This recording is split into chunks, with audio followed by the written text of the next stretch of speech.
Hello, everybody at the Bank to the Future community. We are live for Bank to the Future Live, episode 99.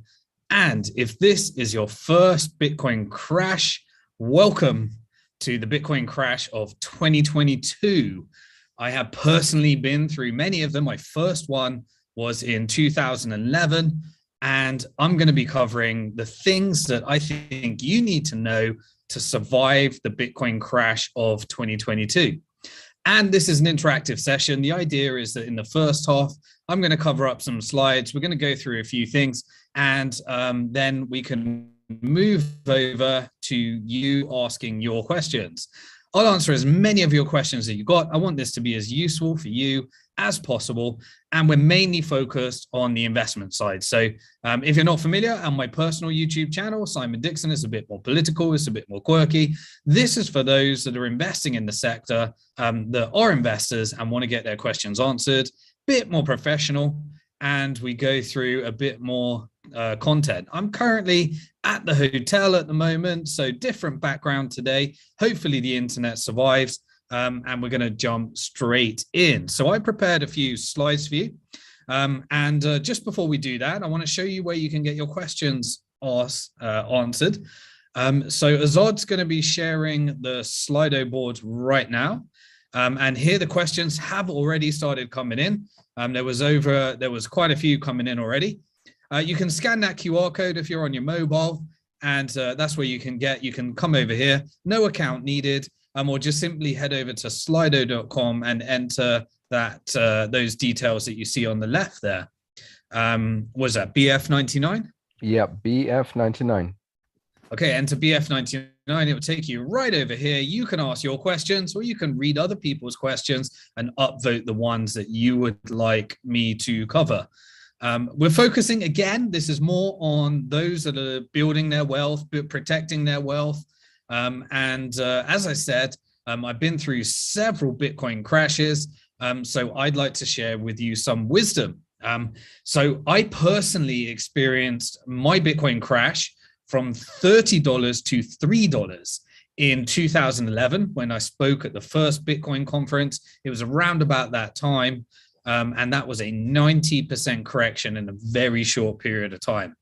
I've also seen my $1,200 Bitcoin crash to approximately $250 around about the 2013 time, if memory serves me well, which was during the post Mt. Gox hack, when everybody thought that Bitcoin was going to be over. The fear was on record high, the uncertainty was on high, and the doubt was rampant in everybody. We survived that, and I also saw my Bitcoin crash from $20,000 to approximately $3,000 after the whole, I think that was around the COVID time. Yeah, that was the 2000 time. And now we've gone from 69,000 and not quite a full as drastic as those, down to below the $30,000 for those fiat thinkers there. And those that are familiar with my content, you'll know that I always talk about this concept of Bitcoin thinking versus fiat thinking. I'll just remind you on that, and then we'll jump straight into the 7 things that get me past all the FOMO, the fear of missing out, the fear, uncertainty, and doubt, because here's the emotions. We are all humans, and humans are awful traders because being a great investor is normally counterintuitive to what gets us through our fight and flight, normal human emotions when we're building and living in the real world. So let's jump straight into that. So the fiat thinking versus Bitcoin thinking. If you are a fiat thinker, and we all have to be fiat thinkers at times, and I normally only think about fiat when I'm looking for some kind of measurement unit of account, or I have to manage my expenses when I don't want volatility. All other times, I'm a Bitcoin thinker when I'm thinking in terms of my investments and my savings. Save in Bitcoin, have an approach and a diversified approach. If you didn't watch episodes 97 and 98 of BF Live, you might, if you enjoy this, you might want to go back to those and binge on the content at some stage as well, because I went through some of the maxims and investing principles. And today we're going to be going through the 7 principles to get through the Bitcoin crash as well. And then you think about your investments. And so I use something called Bitcoin as alpha. And I'm really mapping out my investments around that, and also looking to protect myself from different scenarios. So when Bitcoin crashes, I'm ultra excited because it's my opportunity to think in terms of converting my fiat into Bitcoin, and I get more Bitcoin for my money. The lower it goes in terms of the dollar price or the pound price or the euro price or the yen price, or however you think in terms of Bitcoin. And so that's really the main difference, that you get excited about the downside. You get excited about that if you are a Bitcoin thinker. It takes a bit of time to get there, and normally you have to go through a few crashes. So if this is your first Bitcoin crash and you have not, you have not fudded or, fear, uncertainty, and doubt out and sold them, then congratulations. This is going to be a great educational experience for you.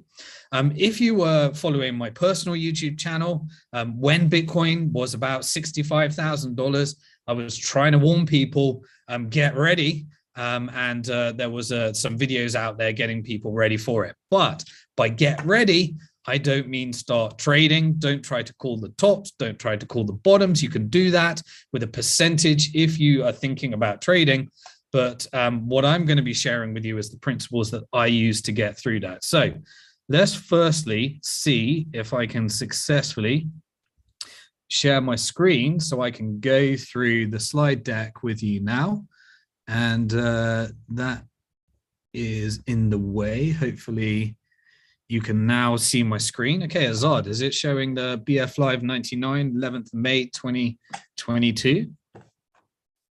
Yes, it is. I can see that. Awesome. Okay, a few things. Feel free to interact in the live chat underneath this, but my questions are only going to be answered from the Slido board.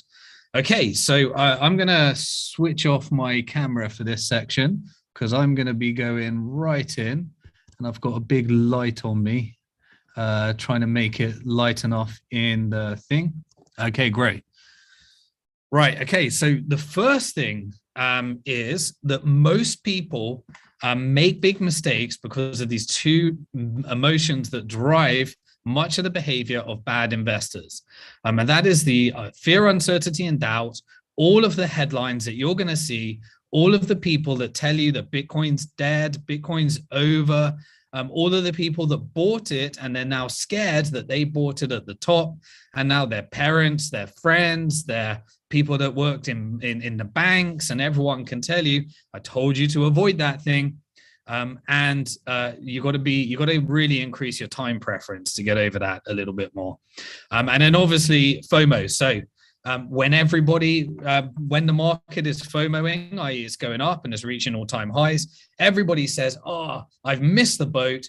If Bitcoin just crashes down to 30,000, some people say, I'm going to remortgage my house and I'm going to buy all they can. But when it actually happens, they don't remortgage their house. They don't buy any, because then they're in the FUD mode. And they live across these emotions of FUD and FOMO. Whenever the market's going up, they're scared that they missed out. Whenever the market's going down, they live in fear, uncertainty, and doubt. They read their headlines and they allow that to control their approach. This comes from being involved in the industry for over a decade and observing over 150,000 investors through BnkToTheFuture.com that were involved in the highest performing asset class in history. Some of them got incredibly wealthy, and others, they ended up in the same financial position as where they begun because of some of the things. So I don't want that for you. And here's some of the things that I use. So let's go through the first principle.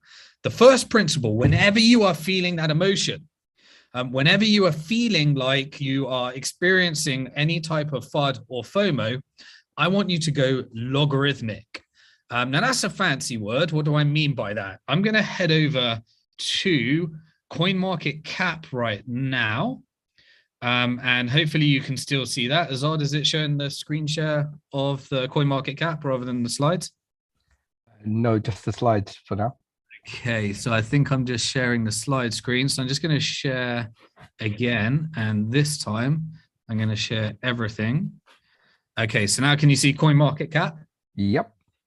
Great. Okay, so I got a dodgy internet connection, but I'm going to hit that. What I want you to do whenever you're feeling the emotion of FUD and FOMO, I want you to head over to coinmarketcap.com or whatever site you use for your charting and click on that old Bitcoin. It's slow as hell at the moment. And you can see the price here. And what I want you to do is head over to that chart.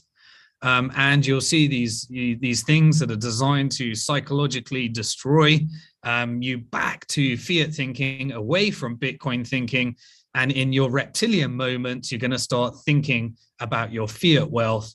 And remember, fiat is designed, and for those of you not familiar, those maybe new to the game, fiat is essentially government-created currencies like pounds and dollars.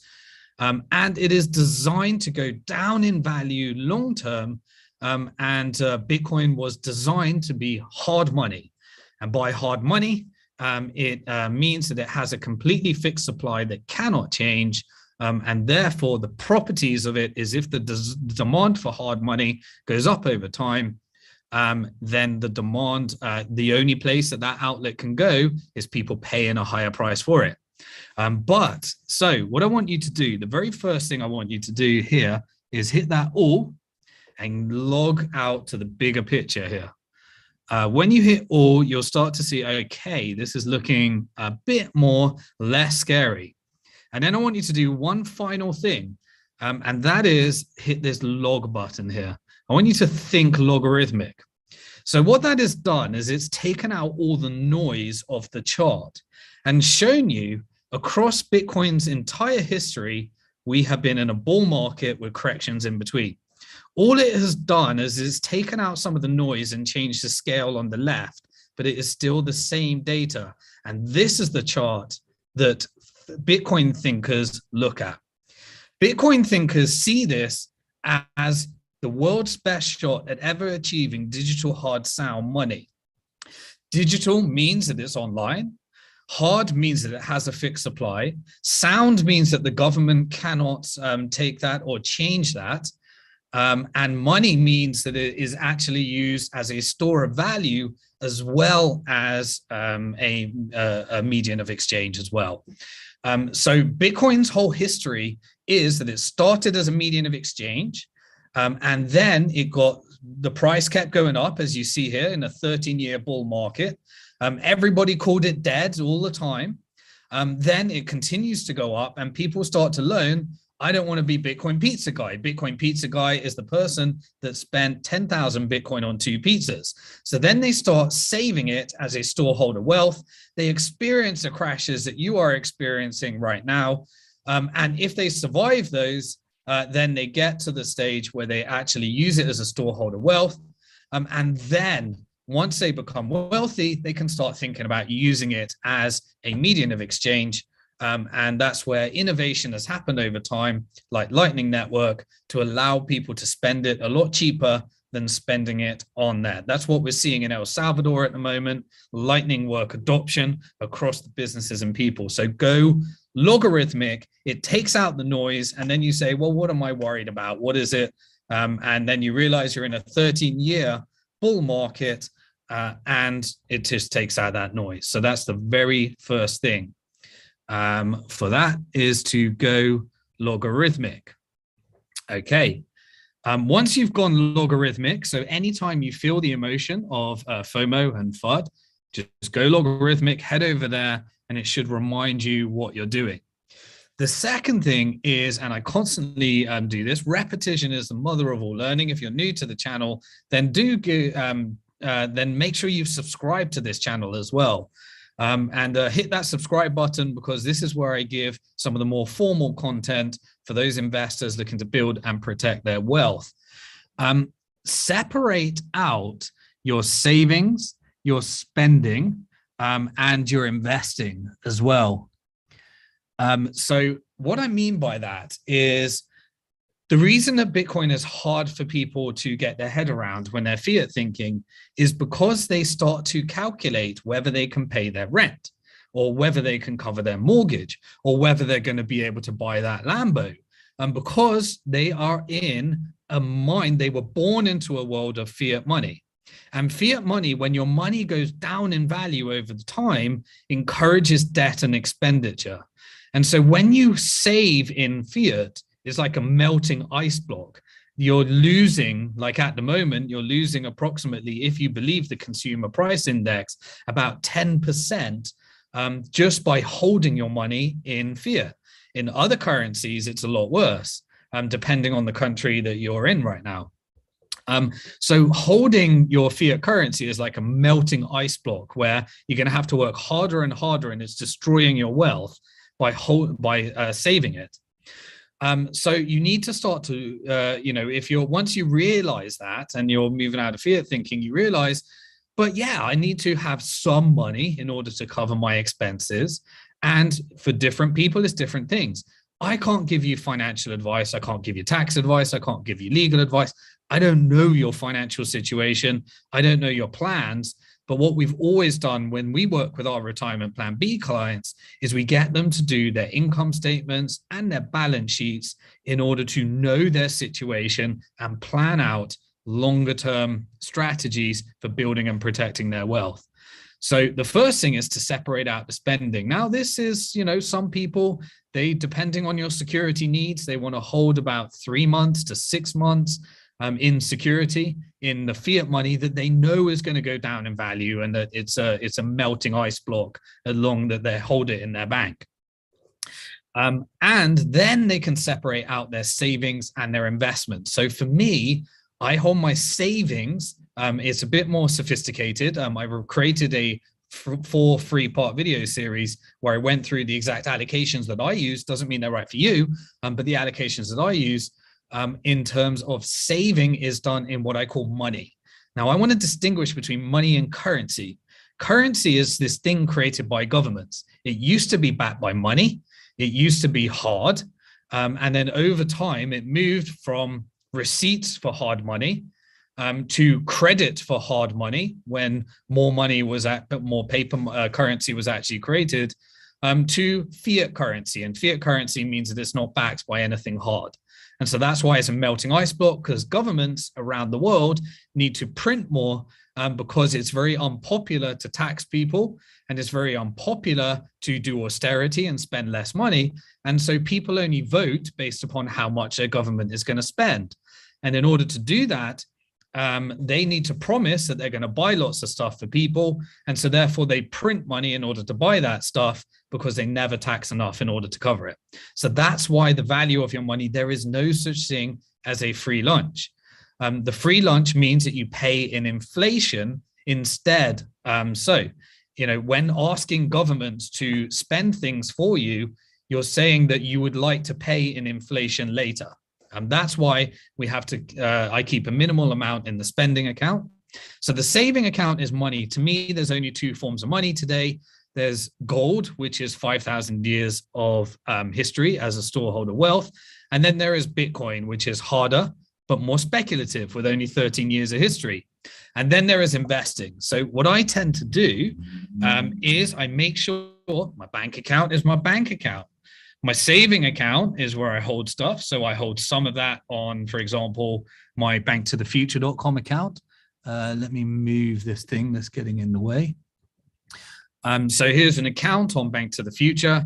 And here I can come in, for example, I can deposit some of my fiat currency. And my fiat currency, I want to get it into the account because there's melting ice block. I've made sure that I verified my account on the identity section. And I head over here and I can deposit any type of fiat currency that is supported by SWIFT. There's over 200 of them, I believe. Anything that's on the SWIFT network. I know governments are making sure that one by one, all of these fiat currencies, as they get destroyed, are becoming harder and harder. And every fiat currency does get destroyed. On average, every 27 years from the last 7, a new fiat currency gets destroyed. And you can deposit it here. Once you've got some balance in your USD Star account, you can hit manage, and then you can go over here and you can buy something. You can, for example, buy some Bitcoin, and then you can do a live trade here. And that's where you can start to, I do it every month, a dollar cost average in. I set myself a commitment, which is that every single month, I want to have more Bitcoin as per my allocation than I had the previous month. So I make a new deposit there, and I'm able to do that. And that's a simple way that we do that. Now, in terms of my investment account, I hold those in my portfolio. And at Bank to the Future, I diversify across lots of different companies. So in the primary markets, whenever a new company in Bitcoin that offers new services across the crypto market, the financial technology, then I invest in it over here. This builds up my portfolio, which I think about as my investment account. Here's my retirement plan. I contribute to it every month. When I contribute to it, it automatically will go through a bit more here. So I have something called a portfolio builder, and the portfolio builder, let me pull up a thing here. This is where people can pre-register. It's retirementplanb.com/portfolio. I contribute to this every single month. And this means that every time I contribute, it just automatically buys me, as per my allocation, some Bitcoin. It lends me some Bitcoin as I decided, so that I can receive some compounded interest. And then it goes out and puts some money on my BnkToTheFuture.com account so I can buy shares. If I missed any deals, then I can always head over here to the secondary market.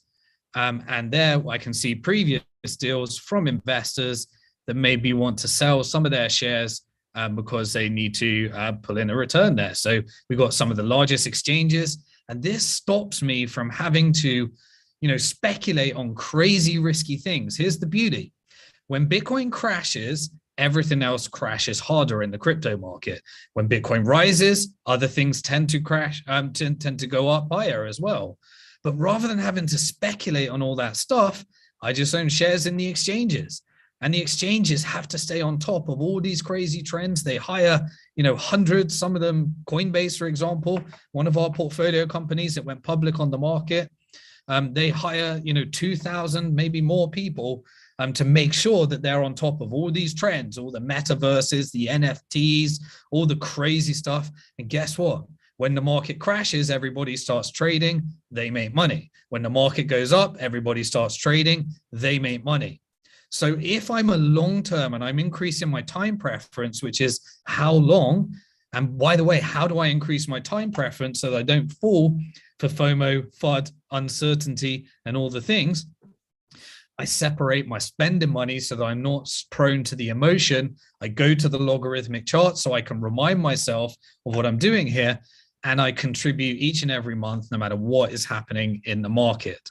Then I allow all the exchanges to do their thing. I own shares in those exchanges, and because it's less liquid, the wealthiest investors on Bank to the Future were able to hold out and increase their time preference, which is investing for the long term rather than the short term. All of the people that are worried right now are short-term traders, and they're creating taxable events or tax write-offs, depending if they're creating losses or gains here. And they're running around like a blue-ass fly, doing all of these crazy things rather than just leaving the exchanges to do that. So this is how I think about it. By having a separate spending, your funds, which is money, Bitcoin, and separating then your investment, you don't have to worry about all these emotions. And what we want at Bank to the Future is investors that are building and protecting their wealth for the long term so that they're less emotionally driven and they can do that for the long term. So let's jump straight back into the slide presentation as well. So number one is going logarithmic. Number two is making sure that you're doing that separation and funds allocation so that you don't fall for everything that everyone else falls for. And then number three is save in money. So as I said, I have a separation. Fiat currency is a melting ice block, but it allows me to not have to be at the mercy of the volatility because Bitcoin going up and down and money going up and down relative to currency. So saving in, having your spending money in currency and then saving in money. And I make sure that each and every month I've got a little bit more than the previous month.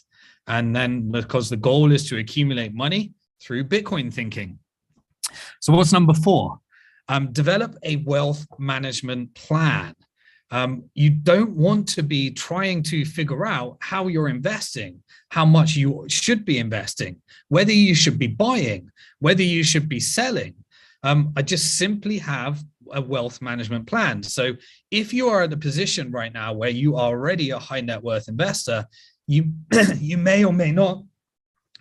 I'm just going to grab some water. While I do that, hit that like button and make sure you have a time to go over to Slido, put in BF99, Slido.com, and look at other people's questions. Just going to grab a water and then we'll get into this maxim again.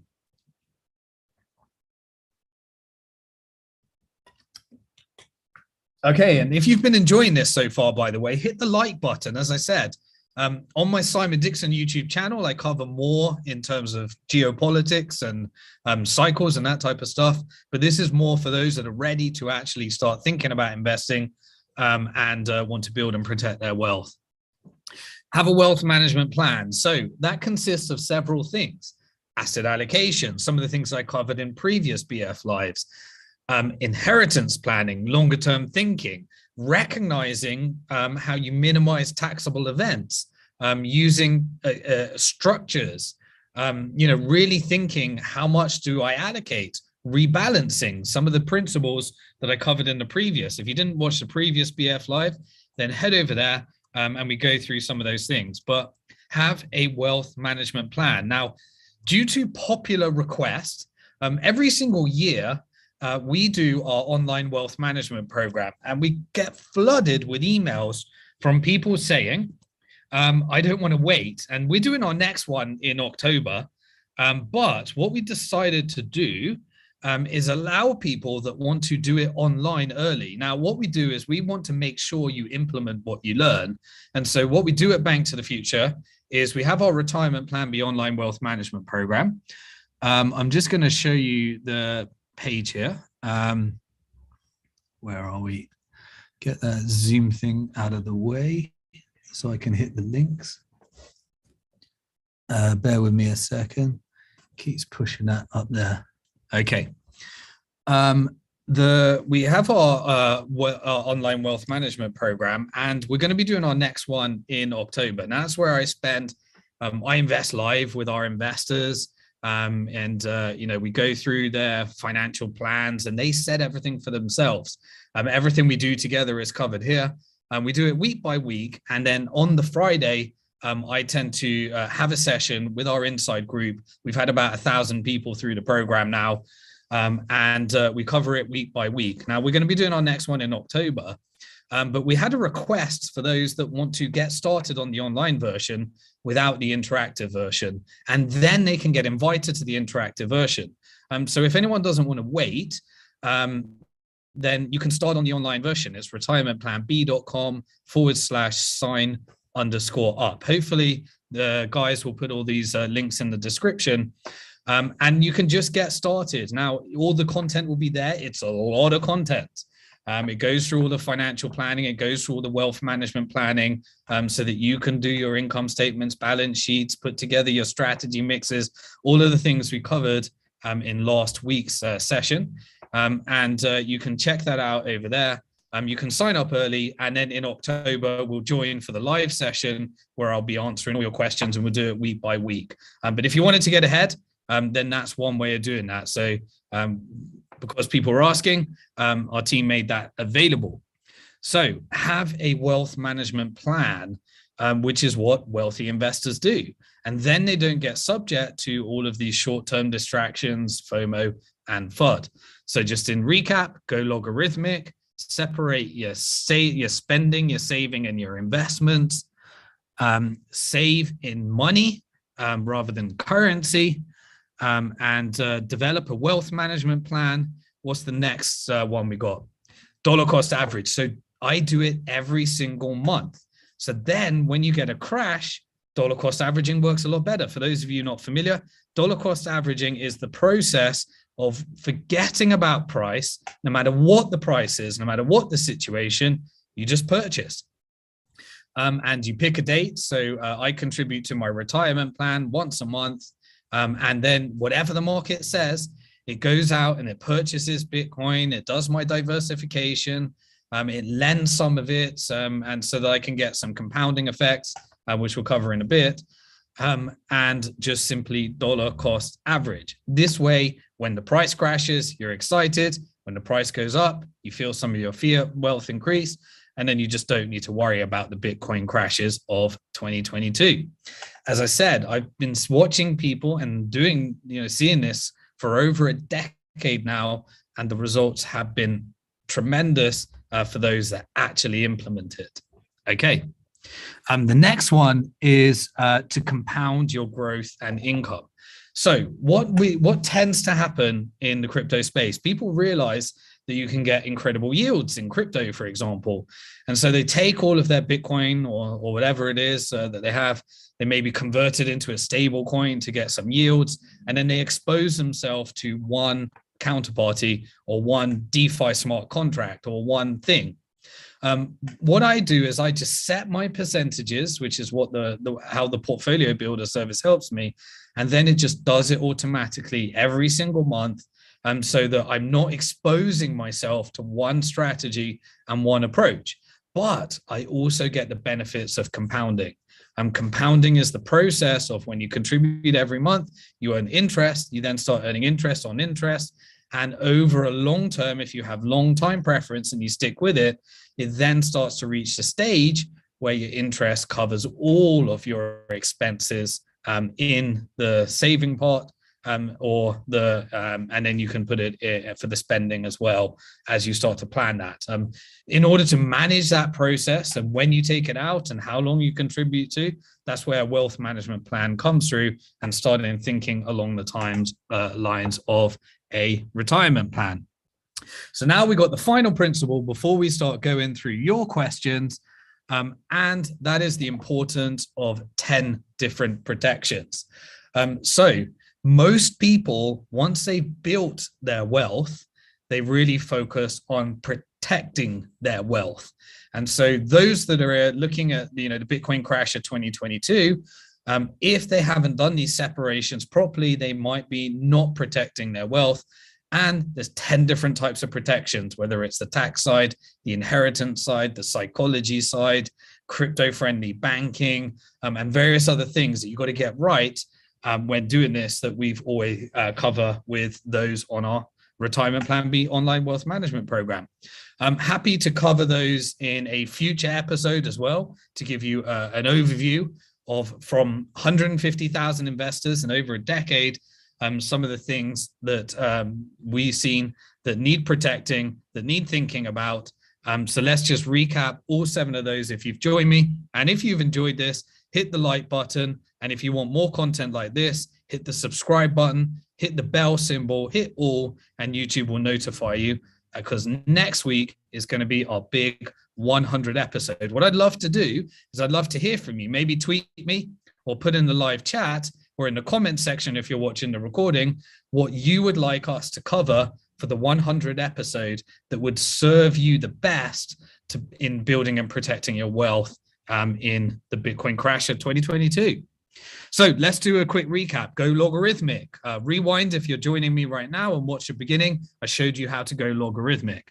Then make sure you separate your spending, your savings, and your investment. I showed you how I do it, the different accounts that I use at Bank to the Future as well.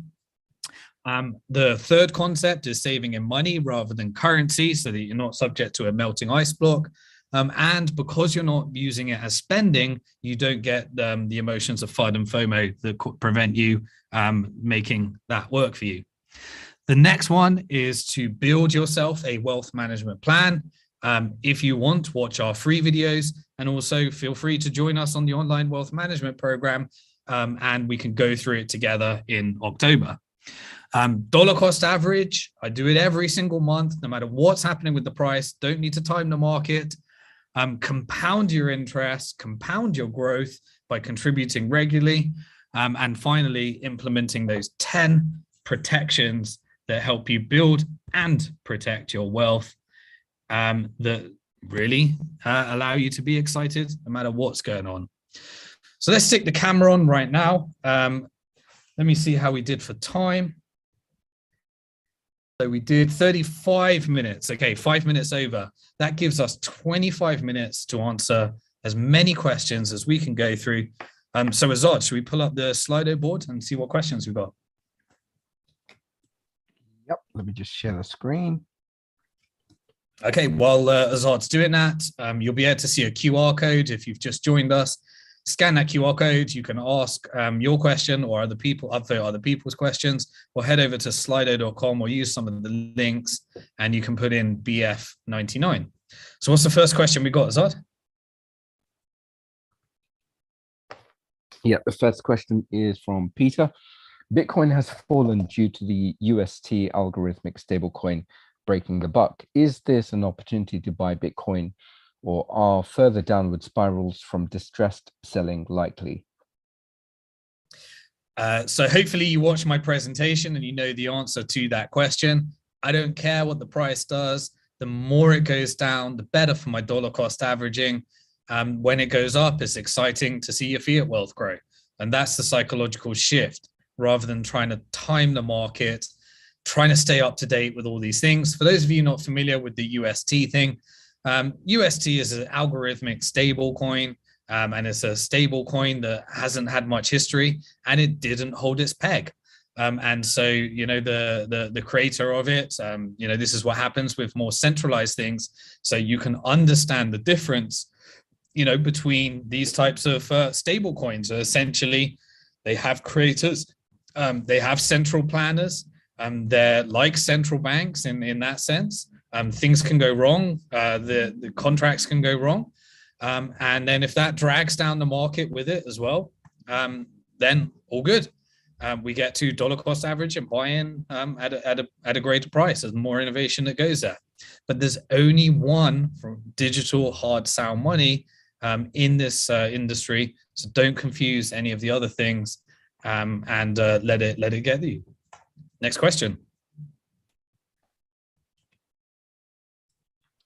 Okay. Hi, Simon. Please provide an update on when the Elzonto license will come in, and will tier 3 and below investors be able to invest? So El Zante is a fund from from Max Kaiser, Stacy Herbert, and Corey from Swan Bitcoin. We're looking at that. It may go live on Bank to the Future. We're just doing the due diligence process. It may not. It's not something that we have promised or is going live yet. So we're just doing a bit of due diligence on the compliance structure. And we are also applying for an additional license to be able to work in. So these are two separate things. So at the moment, if you are a high net worth investor that can certify $1 million of assets or more, and if you want to know how to do that, we just released a blog as well. So Azad, I don't know if you can go over to that blog. There's an announcement. When you go over to BnkToTheFuture.com, there is an announcements page. There you go. And you can see all the different blogs here. We just created a blog on how to certify your account.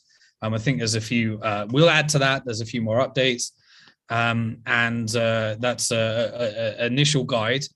So you have to be a tier 4 investor at the moment in order to use BnkToTheFuture.com.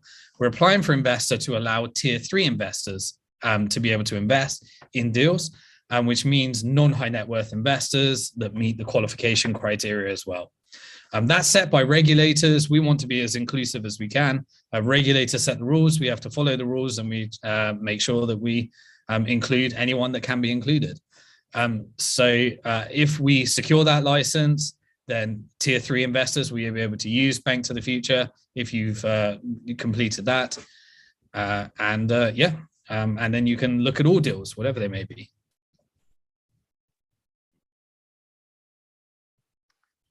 Question from Joshua. Is the attack on UST a ploy to profit from shorting crypto by example, a hedge fund, or do you think it is driven by the establishment to attack crypto generally and attempt to cause a crypto crisis?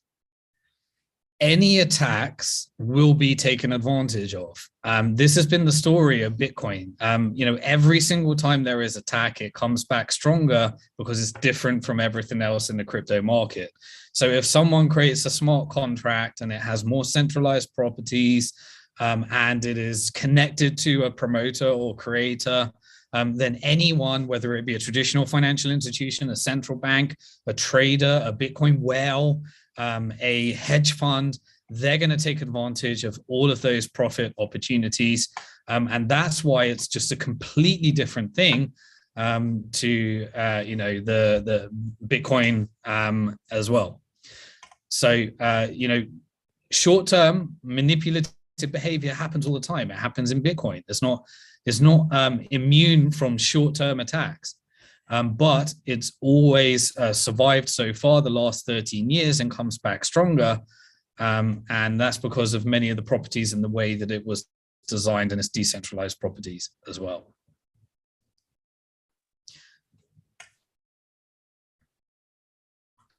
What are your thoughts on Bitcoin versus Monero when it comes to privacy? Likewise, what do you think about the claim that Monero is more fungible than Bitcoin when it comes to payments, censorship, and coin history? So Monero is a privacy-centric coin. So by definition, that would make it more fungible. So the way that the properties of Bitcoin are is that you can see every transaction on a blockchain, whereas Monero, you can't really see those transactions. So it is more focused on that use case. In the day of, so that means that you might want to use that as a medium of exchange, more like cash, without the traceability of it on the blockchain. But it more likely to me means in the day of anti-money laundering and government crackdowns, it's more likely to be delisted as from exchanges, and therefore makes it very hard as an investment property to think of it like that. So it's whether you put it, which box you put it in. Is it for your spending? Is it for your money? Or is it for your investments? So you've got to think about which category it fits in for you. But yes, by definition, it is more fungible because it was designed not to have that traceability. But that traceability is also an important aspect of Bitcoin, where you can look it up on the blockchain, you can see those transactions, and then they have lots of different privacy enhancing features over time. But there's no doubt Monero is more private, but at the same time, it's not got the same type of properties as Bitcoin, or a chance of making it as digital hard sound money to put it into the money category. So I put it more into the spending category from that perspective. And whether you put it into the money category is down to your speculation now. And that's where it becomes really important to think about money versus speculation versus investments.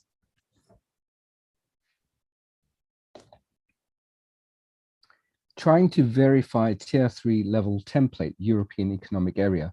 You explain what it is and how it works. BTF, SPC, purchaser, and qualified investor. Okay, so a qualified investor, let me go through some of those. Tier 3, firstly, is you certifying that you meet the criteria of your local country. So if, for example, you're in the European Economic Area, EEA, which is Europe, then there's a template there which you can go through, and it just explains who qualifies to invest based upon the jurisdiction and where you reside. If you meet that criteria, then you can sign that letter and you can self-certify and certify that you do meet that criteria. And all investments on BnkToTheFuture are done via a sister company called BnkToTheFuture Capital. BnkToTheFuture Capital is our special company that was set up for one purpose and one purpose only: to hold all of the shares in all of the crypto assets and the companies that raise finance on our platform, so that you can then invest in them. And we hold a register of all of the investors, and we separate that from BnkToTheFuture operating the platform versus BnkToTheFuture Capital, which is where all of your investments are held and segregated for additional protections there and separation and segregation. So, the reason for that is we have a business continuity disaster recovery plan. And so if anything were to happen to Bank to the Future, the assets are segregated and separated from the operating company to completely separate those assets and ensure that they're safeguarded for our investors. So this letter just explains the definition of who qualifies to invest in your country. And it is you saying to Bank to the Future Capital that you meet that criteria. And then if you sign that, upload it, then you are a tier 3 investor. And tier 3 investors are able to purchase virtual assets through our sister company and also purchase shares if we have a license to work with tier 3. And we're currently applying for a license to work with tier 3. But if you are tier 4, then you're able to invest in some of the upcoming deals that we have right now. For example, Celsius, which is one of the largest crypto lending platforms. They have allocated some of their $750 million institutional round to Bank to the Future investors. And you can certify as tier 4 because that one's going live next week. We also have crypto-friendly bank, FV Bank, which is doing their next round that we're working with at the moment, as well as some of the other ones that we talked about in the pipeline. Hope that explains. Question from Rob. The USA seems to know their dollar is in decline and going to eventually fail. Therefore, how does their country and the world transition the new currency, whatever it is? Is it dramatic and an overnight change or some different? So if you look at from historical perspective, changes in world reserve currencies tend to hang around for about an additional decade after their country starts declining. And it's normally a slow decline with the emergence of another power. And so what you see is that you've often seen a new power emerge in terms of becoming a larger economy, and then their world reserve currency hangs around for like another decade or so, because when you have world reserve currency status, like the dollar has right now, it is used to settle international transactions. Lots of central banks hold their debt, like Treasury, and over 50% of international transactions happen in the foreign exchange against the dollar. So the way that I protect myself from changes in currency is that I have a portfolio centered around the continuation of the world reserve currency, and which is really a bet on the central bank and the military, which is making that currency stay. I then have a bet on a change, which is gold. And then I have a bet on the future, which is where I think about Bitcoin. What we'll do is a couple of years back, we created a 4-part video series on the Great Depression of the 2020s, where I showed my allocation live and invested live. We'll put that back up on retirementplanb.com in the coming weeks, so you can see a little bit more about how I think about these changes. They can be very dramatic normally when they're centered around some kind of war event. I personally believe that the current event is going to escalate. And so therefore, I'm protecting myself for those eventualities. And that normally is centered around who the winners are and who the losers are in wars historically. So hopefully that gives you a bit of food for thought there. And so what I do is protect myself for inflation, deflation, economic growth, economic decline, change of empires, bank failures, financial crisis, pandemics, and wars. And that was what the 4-part video series was protecting people for that we released a couple of years ago. Next question. What are the Bitcoin catalysts that will trigger next bull market? Could it be failure or TradFi? Is the question, what will trigger the next Bitcoin bull market? What are the Bitcoin catalysts that will trigger the next bull market? Yes. Okay. So for me, it's the same that I've been saying for over a decade. A Bitcoin bull market just simply means that demand for Bitcoin outstrips the supply. And so the supply is shrinking every 4 years, the number of Bitcoins that get created every 10 minutes. and the demand is increasing from individuals, companies, and countries that need to be more sovereign. So the demand for Bitcoin long term, when you increase your time preference and go more logarithmic, is that individuals need to own their own money. In an environment like today, during times of wars and friction, you tend to get more people needing to own their own money as trust breaks down, especially when we start to see central banks sanctioning other central banks, which is a historical event. Other countries will be watching that. Other people will be watching that. And so people want to own their own money. They want the ability to spend their own money when their freedoms are being taken away, and still have a record of it on the blockchain so that law enforcement, when those crimes are happening, they can go after those crimes if they can connect that trail. And of course, the ability to have a fixed supply as hard money, which is a demand from both institutions, from individuals, from companies and countries that we are seeing increase.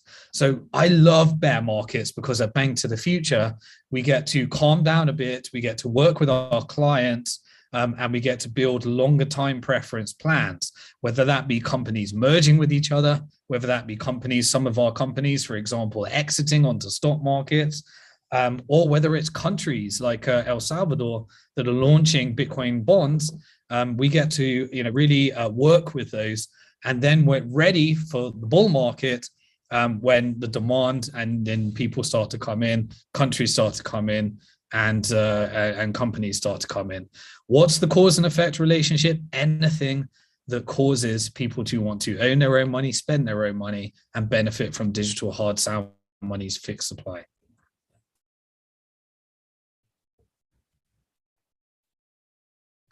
When is crypto asset decorrelated from the stock market? Long term. And so we don't know yet, because we have seen a central bank that is not letting stock markets fail. And so this is the first time that the central bank has committed to demonetizing, tightening, quantitative tightening, at the same time as unwinding the Ponzi scheme and deleveraging by sending those who all went into property and putting interest rates up so that they can all go bankrupt. The Fed needs more people to go bankrupt so that they can calm down inflation and create deflation. So they are in that phase of the cycle. But at the moment, if you believe in the longer term debt cycles, like Ray Dalio, for example, then he believes that we're at the end of a longer term debt cycle as well. So it is these deleveraging effects. But the longer term, Bitcoin can benefit from either deflation or inflation. Shorter term, people see it as a risk-on asset. So the emotions of FOMO and FUD create buying opportunities for those that want a dollar cost average in and that haven't looked at a logarithmic chart and the 7 principles covered in this presentation. If you're joining us now, you can watch a recording. So the decoupling, we haven't got data on that yet. But as a fundamental view, I look at it from the perspective of a much longer time preference rather than the shorter term trades and manipulations of the market, which tend to correlate with each other. But the stock market and real estate is a bet on Federal Reserve continuing their quantitative easing, which they've said they're going to reverse. And Bitcoin is a bet on more people wanting to be able to own their own money, spend their own money digitally, and have a fixed supply and soundness and hardness. Okay, we've got 5 more minutes. Right, I've pre-registered for the Celsius pitch. Will we get notified when it's live? I'm US based and accredited, thanks. Absolutely, but make sure that you are a tier 4 account on Bank to the Future. And by accredited, some people can be accredited by income and qualifications, but our regulator needs you to be tier 4 by high net worth. So make sure that you have registered for that. We still haven't got that signed off from the US. For those of you, full disclosure, may know that Celsius has disclosed as in this changing regulatory environment, some of their regulatory challenge, that's all public information.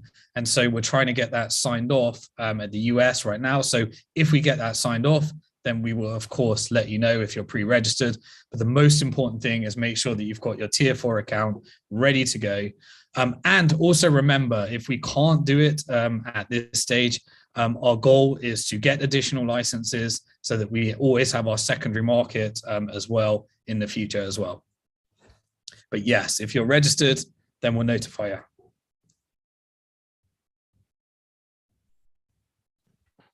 Question from Moera. One, it is very positive to see so much Bitcoin transacted permissionlessly and cheap these days, and the market can swallow it even with the price down. The other positivity is that so many Bitcoins are now diversified from one big holder, LFG, to many. And yep. Yeah, so it's talking about the distribution of Bitcoins. And remember not to get too confused by the big wallets. So many people hold Bitcoin at exchanges because they're traders and they want to, or they store them there, which is always a bad idea. So they, people say, oh, it's not that well distributed, but that's just pulled together lots of people into exchange wallets. But yeah, the distribution's improving, the mining's improving, the demand for it's improving, fiat currencies are doing worse, changing times. What more could you ask for other than those manipulations in the short-term prices that causes great opportunities if you implement the 7 principles covered in this presentation. So thanks for that comment. Okay, I know you will say you are not interested in short term, but as a pure speculation, in your experienced opinion, do you think Bitcoin has bottomed? Not financial advice, we know. Okay, you know me now, not financial advice, and I don't do price speculation, but no, I think there's further to go down. Don't trade based upon that. Okay, question from Adam. Should I unstake my USDC and convert it to Bitcoin or fiat, or leave it? I can't give you that financial advice. What I can do is put up I can share my allocations and how I do about it, but I don't make such individual decisions. I have a percentage of my wealth management plan that is for simply buying Bitcoin, simply going through lending, having some stable coins, having some equity, and then it's when it's all combined together that you're protected for all outcomes. If you expose yourself to one strategy, then you are exposed to the many things that can go wrong. So yeah, that's how I think about these things. And obviously I can't make that individual recommendation or that advice there. It's all about you putting together a plan for yourself, rewinding back, and put together your wealth management plan. Okay, one more question, or? Yeah, let's go for it. All right. Next question is, why do you think Celsius has dropped so hard today, about 30%?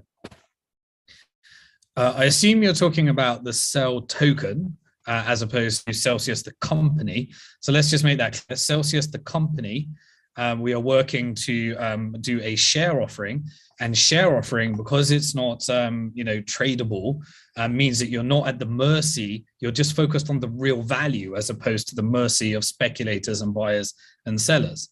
And so the way to think about these different crypto assets is that every crypto asset tends to be correlated to Bitcoin, because Bitcoin is the backbone of the market. So if Bitcoin crashes, then you expect all other tokens to crash harder.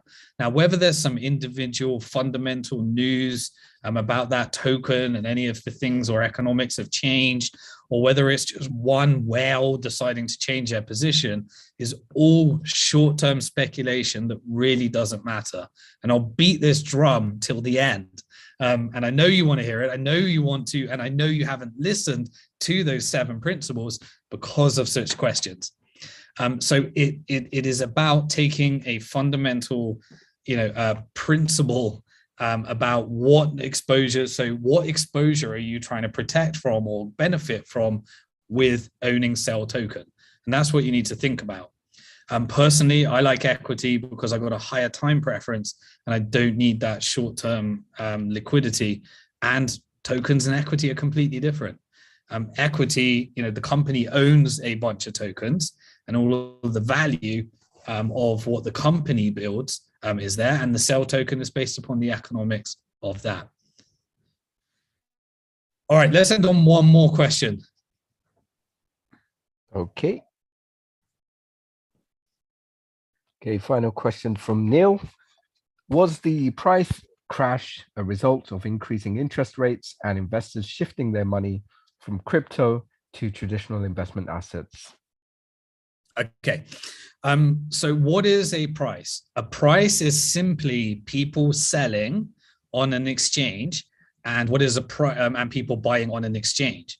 If more people are selling, the price goes down. If more people are buying, the price goes up. There's a bid and an ask. When I was a market maker on the stock exchange, it is simply the emotions of fear and greed, FOMO and FUD, that move markets. And so if somebody is trying to manipulate the price, they could then come along and a talking head on TV will say, oh, that was because. And the reality is it's what the emotions of fear and greed and what humans are doing. And remember, most of the wealth does not transact on exchanges. During these crashes, there'll be ginormous trades over the counter off the exchange between those that are redistributing their wealth to another based upon how they feel about the emotions of fear and greed. So that's all that drives markets. They could tell you it's a technical analysis. The technical analysis is simply a chart that represents the different emotions of fear and greed, FOMO and FUD. And then you can justify later with what made people want to sell. Well, it may be interest rates. It may be just the fact that the market goes down. They were never convicted. They haven't been through a crash. There might just be some ginormous well that is sending money over to an exchange, trying to scare the shit out of everybody. And then they announce it on one of those crypto influencer guru YouTube channels of the next big person that's come along claiming to be a DeFi expert and telling you what you should buy, claiming to be some kind of expert and giving you the next big secret and 5 secrets of 5 tokens that may destroy your wealth if you start thinking about those types of things and not putting together your own wealth management plan. It moves based upon fear and greed, and that's the last question, so we can move to the screen. It moves based upon fear and greed, and then people justify it with fundamentals, but the long-term fundamentals is what drives long-term wealth, and that's why I covered those 7 investing principles for you to return to, implement them, and let us know what you would like me to cover this time next week for BF Live episode number 100. So thanks everybody. I hope that gives you some calm amongst the storm. As I said, if you missed the beginning, I've been through many Bitcoin crashes. I've seen my $30 Bitcoin crash to $3, my $1,200 Bitcoin crash to $250, my $20,000 Bitcoin crash to $3,000, and one of the least intimidating one is my $69,000 Bitcoin crash to just below $30,000 more recently, with all of the demand from individuals, companies, and countries that need to build and protect their wealth and implement the 7 principles covered in this, and you will not be at the mercy of FUD and FOMO. I know that firsthand from 150,000 investors. As the longest standing company in Bitcoin, the first securities business in the industry, spoke at the first Bitcoin conference and invested in over 100 of the companies that made our industry, and seen the difference between those that are incredibly wealthy right now, those that protected it, and those that were exposed and end up in the same financial position, if not worse, from where they begun. So I hope that helps you. That's going to do it for episode 99 of Bank to the Future Live, and we will see you next week. Let me know in the comments section what you would like us to cover for the big 100th episode, and I'll put some slides together. I'll see you next week. And if you enjoyed it, please do like, please do subscribe, please do hit that bell symbol and share this with anyone else that might benefit from understanding some of these principles in Bitcoin Crash 2022. Let's celebrate the fact that we are alive at one of the most interesting and exciting times in financial history.